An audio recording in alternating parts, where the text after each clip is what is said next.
Então, antes de começarmos, quero fazer uma oração para que Deus possa iluminar as nossas mentes, né, nesse estudo, que isso aqui não é uma palestra, né, é um estudo. Pai nosso que está nos céus, queremos te agradecer as bênçãos que nos tem concedido a cada dia e suplicar que nesse momento o seu Santo Espírito possa abrir as nossas mentes para que possamos compreender cada vez mais a tua palavra. Abençoe cada um dos ouvintes, aqueles que estão conosco, e também aqueles que por alguma razão não puderam estar.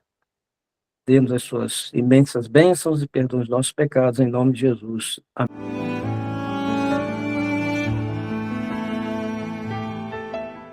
Muito bem.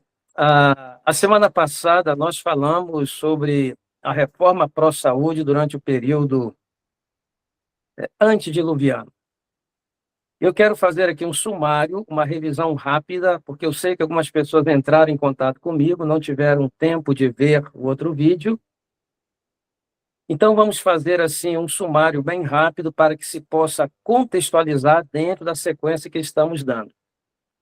Então, vamos lá. O que nós vimos na palestra anterior? Nós vimos que as primeiras orientações para a reforma pró-saúde no período antediluviano, ela foi dada quando? Ela foi dada logo após a queda, no Jardim do Éden, e Jesus, o próprio Jesus, deu essas orientações. E nós vimos as orientações foram as seguintes. Vamos ao seguinte slide. Primeira coisa que Jesus fez foi cortar o acesso ao fruto da árvore da vida para que os seres humanos não continuassem comendo daquele fruto e se tornassem pecadores eternos sem esperança da salvação. Então, essa foi a primeira medida que Deus tomou, foi mudar a dieta. E a seguinte, qual foi? Foi acrescentado as ervas do campo. As ervas do campo, que antes eram alimento somente dos animais, agora deveria fazer parte da dieta dos seres humanos. Por quê? Porque naquele ambiente edênico não haveria necessidade, mas no ambiente de uma terra amaldiçoada pelo pecado, haveria mudança no ambiente.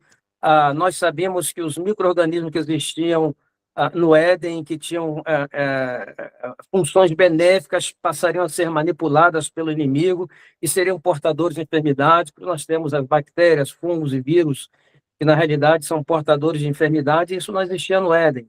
E as ervas do campo ajudaria a amenizar e poderia ser utilizado para não somente prevenir, como curar muitas dessas enfermidades. Com relação às ervas do campo, eu vou dar um pequeno exemplo. Hoje, por exemplo, né, através dos séculos, a população mundial, todos estão contaminados com parasitas. Não estamos falando de flora normal, estamos falando de parasitas.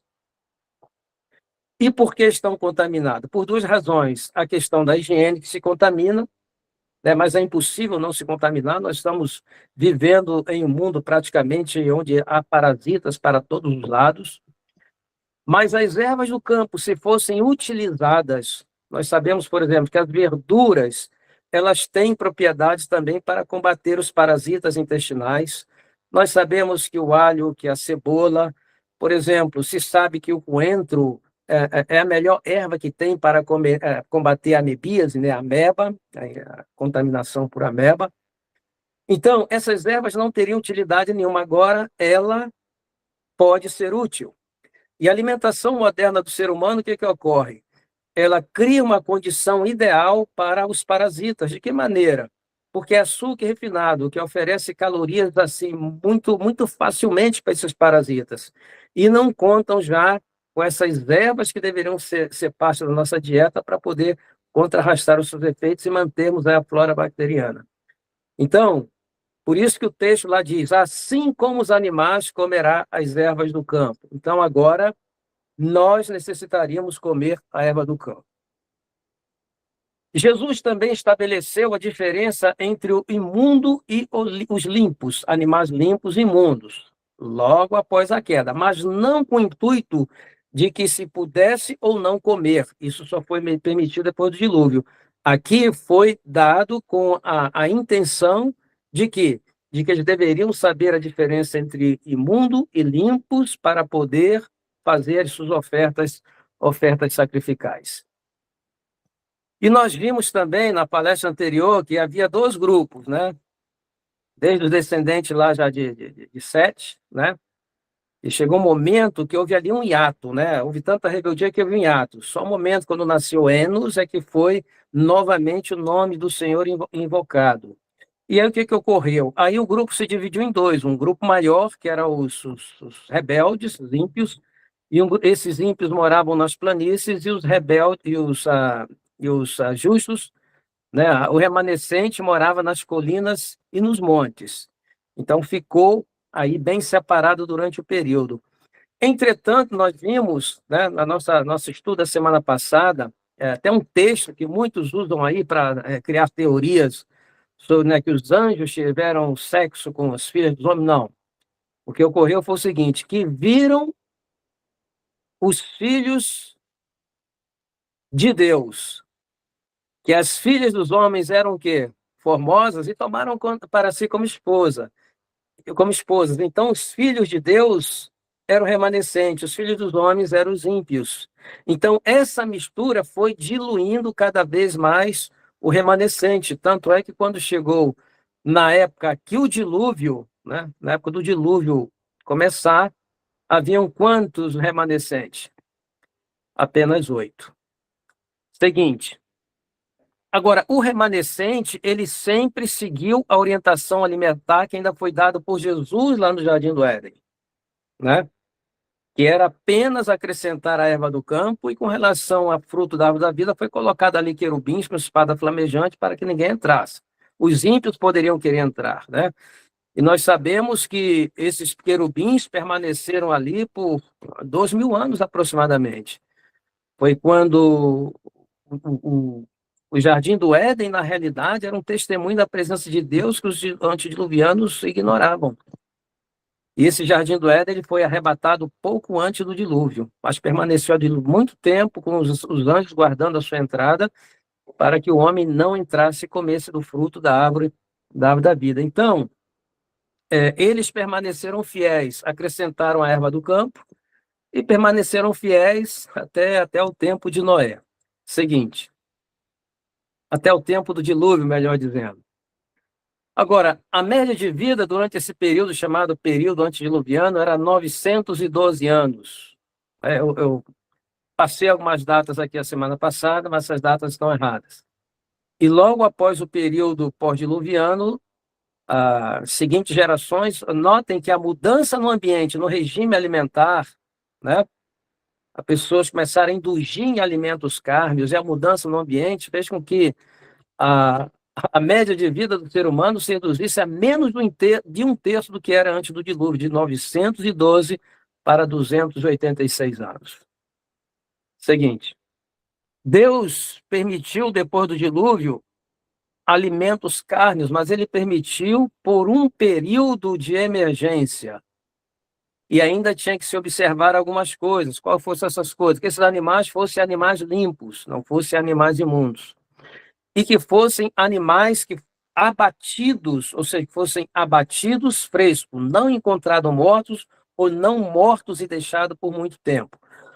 Não encontrados mortos, porque era também hábito dos antediluvianos comer carne de animais mortos. Por exemplo, o cara tinha lá uma criação de algum animal, de gado, de alguma coisa, e no outro dia amanhecia ele morto, ele ia lá e comia. Eu já vi isso acontecer no Brasil, né, morando em sítio, já vi pessoas que tinham galinhas que amanheceram mortas, ele foi comer a galinha, né? Então, essa era uma ordem que Deus havia dado, que não comer carnes de animais mortos, que forem encontrados mortos, teriam que ser abatidos e ingeridos num período muito curto de tempo. Agora, eu vou dizer aqui para vocês, que pode ser que choque algum de vocês. Vocês sabem quanto tempo existe, em média, do abate de um animal até ele chegar ao supermercado? Aqui nos Estados Unidos, que o sistema é um sistema, digamos assim, mais eficiente, estamos falando de 10 a 14 dias.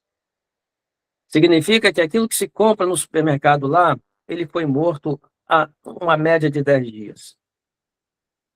Então, isso vai aqui de encontro àquilo que está escrito lá nas orientações dadas logo após o dilúvio. E ainda tem mais, eles utilizam eles colocam mais ou menos por 2 semanas no freezer, né? E eles deixam muito mais tempo ainda se aquela carne for dedicada para salsichas e hambúrgueres. Por quê? Porque é o tempo que eles querem para que aquelas enzimas em deterioro possam tornar a carne mais macia. Eu não estou falando isso na minha cabeça, não. Isso é coisa que eu pesquiso. É parte do protocolo aqui do sistema de pecuário nos Estados Unidos. Então, essas orientações eram orientações para evitar isso, né? Porque um animal, já depois que ele é abatido, mais ou menos 12 a 18 horas, ele entra imediatamente em estado já de composições. Pessoas estão se alimentando de animais aí que já foram mortos há semanas. Seguinte,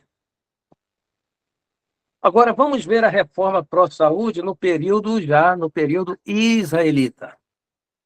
Então, nós vemos aqui que durante o período antediluviano, a reforma pró-saúde, ela tinha apenas aquele caráter, era um caráter educativo.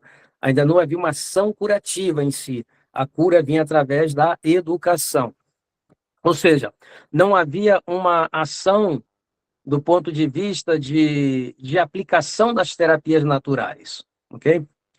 Então, o que ocorreu logo depois do dilúvio, essas orientações foram acompanhando as gerações, só que ocorreu algo interessante. Antes do dilúvio, não havia necessidade de ter nada escrito, porque eles tinham uma memória espetacular, né? Eles conseguiam memorizar coisas, havia ali 10 gerações convivendo juntos, trocando informações, mas depois o que aconteceu? À medida que eles foram rompendo com as leis de saúde e as mudanças no ambiente, eles foram perdendo a sua vitalidade. E nós vemos aí que logo após algumas gerações depois do dilúvio, a média de vida caiu de 912 para 286. E eles foram perdendo também a sua capacidade, o quê? A sua capacidade intelectual. Então, muitas das orientações, muitas das verdades que foram dadas antes do dilúvio foi se perdendo, né? E algumas foram até pervertidas. Por exemplo, todos os povos antigos, eles acreditam que o pecado, o mal, pode ser pago através de sacrifício com sangue, né? Vocês sabem isso. Só que muitos se dedicaram a fazer sacrifícios humanos, né? Então começou a haver a perversão de uma verdade devido ao quê? Ao deterioro da mente. Então, no meio dessas trevas que circundaram o mundo durante esse período, Deus viu que havia um homem que ainda mantinha um certo tipo de adoração a ele, ao Deus vivo. Então ele falou: vou fazer desse homem, vou tirar dele uma nação que vai ser a igreja. Essa nação, ela vai ter uma responsabilidade. A responsabilidade dessa nação será evangelizar o mundo, né? Então, Abraão foi chamado para ser o patriarca da igreja do Antigo Testamento. Ok? Seguinte. Agora, nós vemos aqui a separação. No período antediluviano, foi a fase que nós chamamos de fase oral da mensagem. Tudo era passado através, né, oralmente, verbalmente. Não haviam registros. Entretanto, agora, devido à incapacidade mental, começou um período que tudo deveria ser ensinado de maneira escrita e seria passado dessa maneira de geração para geração. Escrita por quê? Para que está seguro que aquilo que era passado era exatamente aquilo que foi dado em algum tempo no passado. Esse período escrito, ele ocorreu durante o período, logo depois do cativeiro, né? E começou a ser dado através de Deus, por Deus para Moisés, e também Deus deu os 10 mandamentos, por ele mesmo escrito. E para vocês terem uma ideia, havia tanta ignorância com relação ao conhecimento de Deus que o próprio Moisés perguntou, né?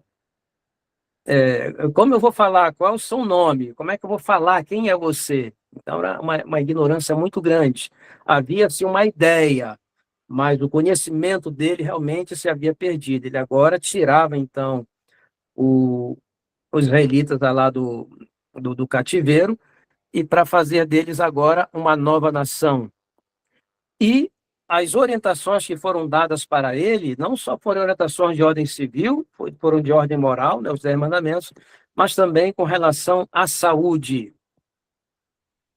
E é interessante que essas orientações que foram dadas durante esse período israelitas, elas vinham acompanhado de bênçãos àqueles que obedecessem, né? E também de maldição, ou seja, aqueles que não obedecessem devem enfrentar as próprias consequências. Seguinte, e aqui nós vemos a Deuteronômio 28:1, né? Se ouvires atentamente a voz do Senhor teu Deus, tendo cuidado de guardar todos os seus mandamentos que eu te ordeno hoje, o Senhor teu Deus te exaltará sobre todas as nações da terra. Isso aqui estava relacionado também com a saúde, porque pesquisas arqueológicas indicam que, enquanto que entre os povos pagãos a média de vida não chegava a 40 anos, dentro de Israel, no seu pior momento, era 70 a 80 anos. Então, era algo, né, era um testemunho, a saúde deles deveria ser um testemunho para as nações vizinhas. Agora, vamos ver agora orientações sobre saúde que foram dadas aos israelitas e o que contribuíram para a sua saúde e longevidade, os diferenciavam assim dos povos pagãos. Vamos ver algumas delas que está lá no Antigo Testamento. Seguinte. Bom, primeiro, é interessante que muitas dessas orientações ficaram perdidas na Bíblia. A humanidade sofreu ao longo do tempo, né? E por não estudar a Bíblia, não colocar em prática aquilo que está na Bíblia, houve verdadeiras misérias ao longo do tempo com os seres humanos. Então, nós temos aí em Levítico 13, de 1 a 59, o protocolo de isolamento do enfermo contagioso. Essas medidas só começaram a serem tomadas no início do século XIX e final do século, não, no fim do século XIX e início do século XX, por incrível que pareça, né? E é interessante que entre os israelitas não somente havia o protocolo do isolamento do enfermo contagioso, como os sacerdotes eram orientados a fazer aquilo que nós chamamos de diagnóstico diferenciado. Por exemplo, você tem um sintoma ou tem um sinal que se parece com muita coisa, o que eu faço para diferenciar isso daquilo?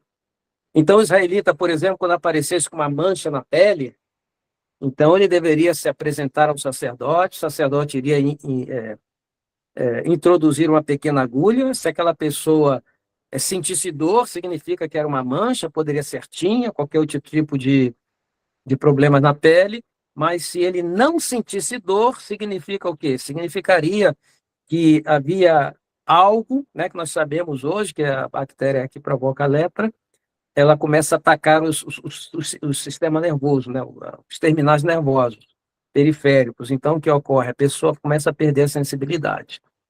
Então, ensinava até como fazer o diagnóstico diferenciado, coisa que começou a entrar em voga já em meados do século XX, por incrível que pareça.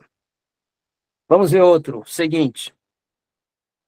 Higiene ambiental, né? Então, aqui em Deuteronômio 22, 13 e 14, ali fala exatamente, né, como era que o israelita deveria fazer quando ele fosse defecar. E o texto diz: dentre as tuas armas terá um porrete. Então, um porrete, além das armas, tinha outra finalidade. E quando te abaixares fora, cavarás com ela e volvendo-te cobrirá o que defecaste, né? Então, é um sistema de saneamento básico muito primitivo, mas bem eficiente para aquele povo que estava ainda, né, em direção à Terra Prometida. Depois, outros métodos foram utilizados, mas hoje, por incrível que pareça, o saneamento básico ainda é um desafio no mundo todo, né? Uma das maiores causas de morte no mundo todo nos países em desenvolvimento e subdesenvolvidos é o quê? É a falta de saneamento básico, né, que traz transmissão de enfermidades infectos contagiosas. Ainda cobra um pesado tributo à humanidade ainda hoje, por incrível que pareça. Vamos ver o seguinte, agora, higiene alimentar. E aí vocês têm todo o capítulo 11 de Levítico, de 1 a 47, né? Ele fala sobre os alimentos imundos e limpos. Como faremos a diferença? Dos aquáticos tinham que ter barbatanas e escamas, os terrestres que ruminam e tinham unhas fendidas. E as aves imundas traz uma lista ali, né? Traz a águia, o urubu, o chofrango, um montão. Você pode ler lá nos versículos 13 a 19, essa lista ali das aves que são consideradas imundas. Agora, por exemplo, dos aquáticos, hoje se consome muito aqueles chamados crustáceos, que são os frutos do mar, né? Então, aqui, somente nos Estados Unidos, nós temos aqui 10 mil mortes por ano devido ao envenenamento desses crustáceos. Por quê? O que que eles são? Bom, você chega, por exemplo, em um Recife, né? E está aquela água limpa, bem límpida, né? Mas como que aquela água consegue ficar tão límpida? É porque existem animais ali que fazem o trabalho sujo. Esses crustáceos, como a lagosta e muitos outros, a finalidade deles justamente é ser os filtros do mar, né? Uma lagosta média, por exemplo, ela consegue filtrar 4 a 5 galões de água por minuto, por incrível que pareça. Então, tem esses animais que não devem ser utilizados, por quê? Porque eles têm uma grande quantidade de toxinas e também de micro-organismos na sua carne. Por isso que aqui nos Estados Unidos são 10 mil óbitos por ano devido ao consumo desses alimentos. Seguinte, cuidado com fontes de contágio. Então, havia várias fontes de contágio.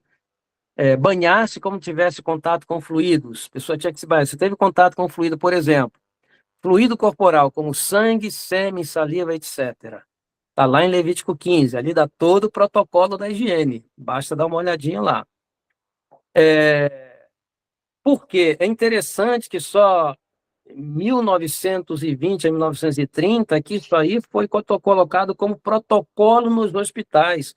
Hoje, por exemplo, um dos maiores cuidados que os hospitais têm é com os fluidos corporais do ser humano, né? Porque uma pessoa pode estar contaminada com alguma coisa sem saber e daqui a pouco aqueles fluidos podem, então, transmitir aquele problema para outros seres humanos. Então, existem maneiras de manusear isso, existe protocolo, existe treinamento, e a Bíblia já falava isso, né? Aproximadamente 3 mil anos por aí, ou 2.500 anos aproximadamente. Cuidado no manuseio de cadáveres, né? Quem manuseasse qualquer cadáver deveria se limpar, e hoje nós sabemos que os cadáveres, eles possuem em decomposição micro-organismos que são perigosíssimos, algumas toxinas chamadas cadaverina também, que é perigosíssimo. E hoje existe um problema no mundo, e também aí no Brasil, e o problema é o seguinte, que muitos dos cemitérios no Brasil, eles não seguem aqueles padrões de segurança, então em muitas cidades no Brasil. Eu lembro que em Manaus e algumas outras cidades estavam encontrando já na água, né, no lençol freático ali,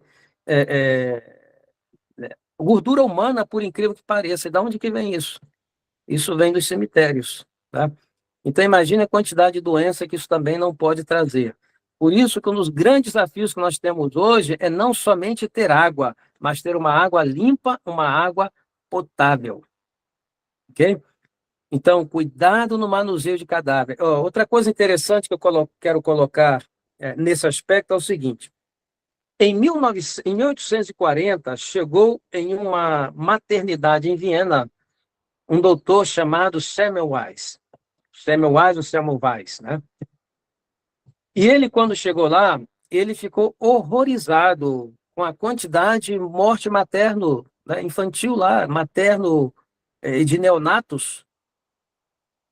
E ele começou a observar e depois pensou o seguinte, bom, do outro lado tinha uma maternidade que era conduzida, dirigida por freiras, e que as mortes eram bem menores do que aquelas que ocorriam hospital super sofisticado, né? Utilizando todas as técnicas da época. E ele ficou intrigado com isso. Então, o que ocorreu? Ele começou a observar uma coisa. Ele começou a observar que, às vezes, um médico estava fazendo autópsias e saía correndo para atender partos, e sem lavar as mãos. Não havia protocolo de lavar as mãos naquela época. Então, o que ele fez? Ele baixou, digamos assim, um regulamento no hospital e falou: nenhum médico pode atender parto sem primeiro lavar as mãos. E o que ocorreu? Ele foi vítima de escárnio, né? Ou seja, como é que pode lavar a mão? Não havia o conceito de bactéria, de tudo isso, né? Então, mas o que aconteceu?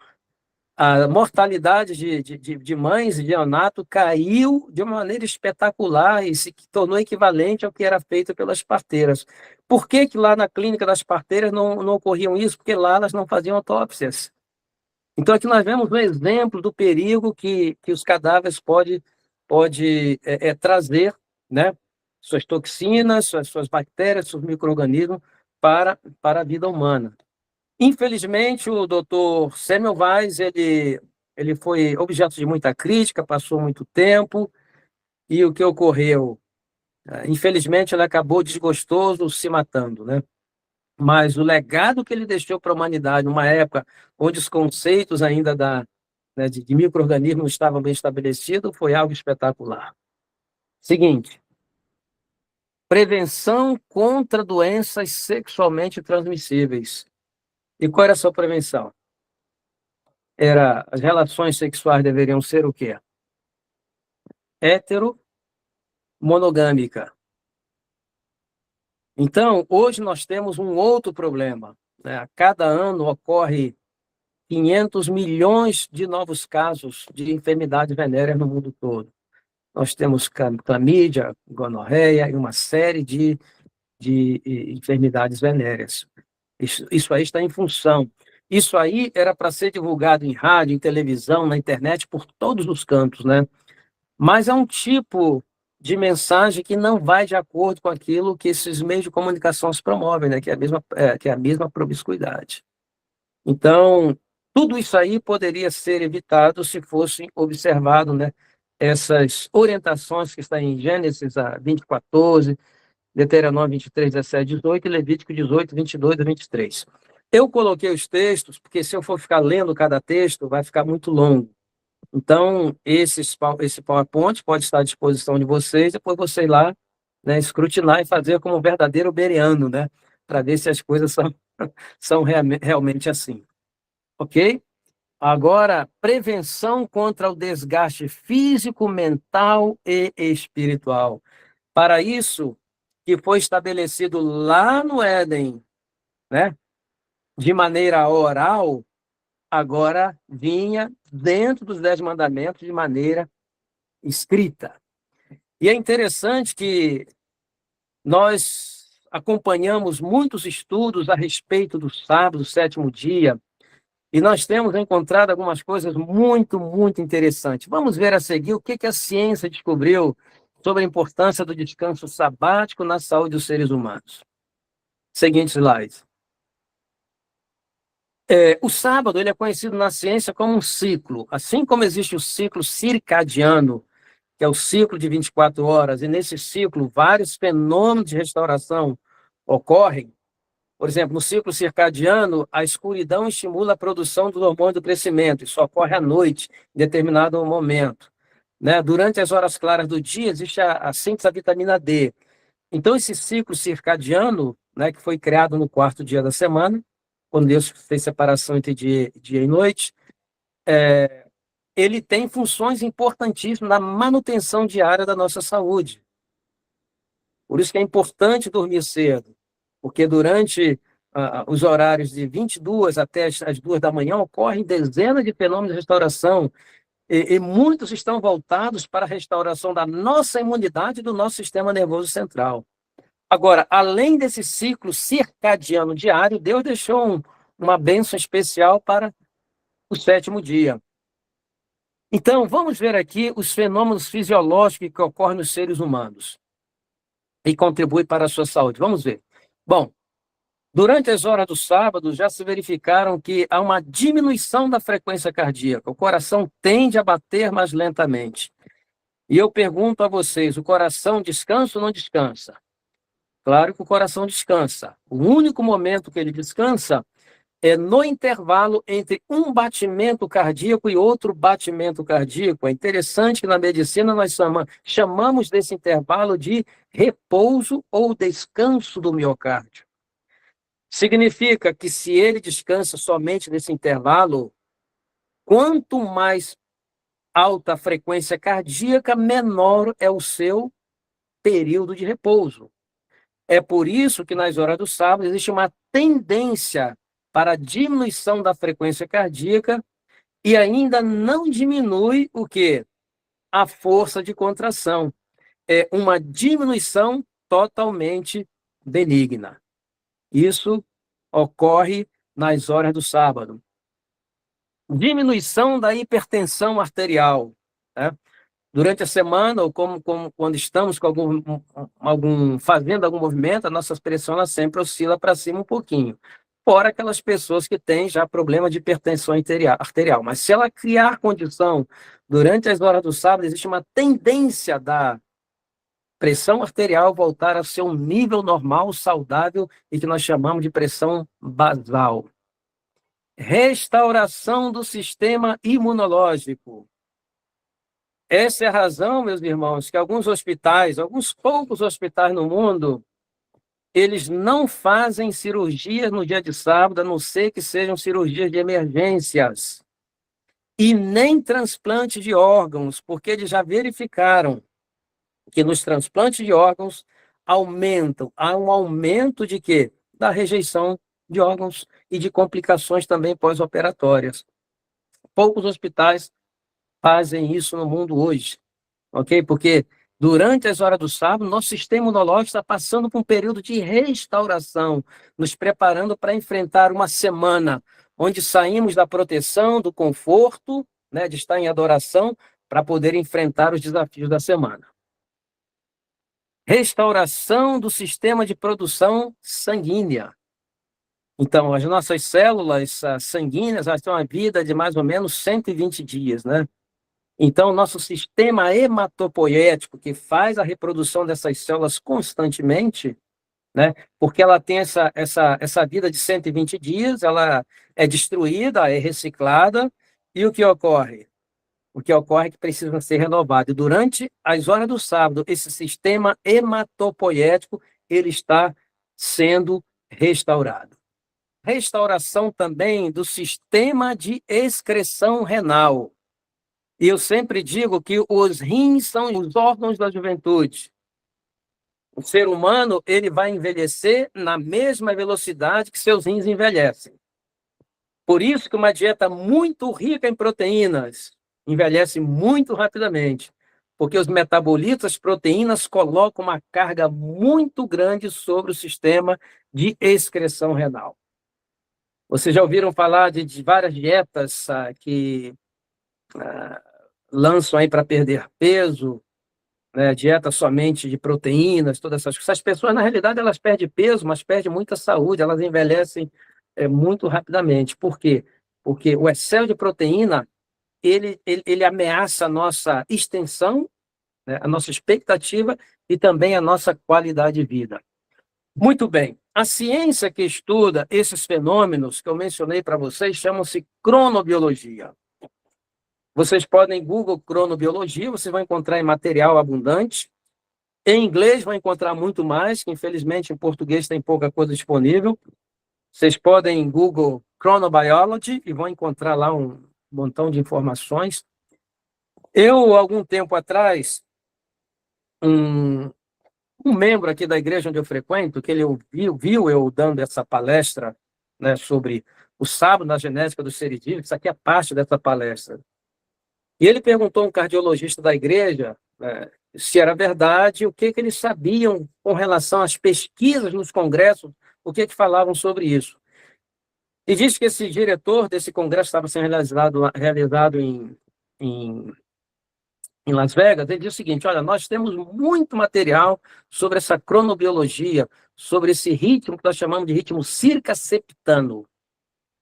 Entretanto, esse material não vai ser liberado até que nós encontremos uma maneira de ganhar dinheiro com isso. Então, existe muito material que está sendo segurado.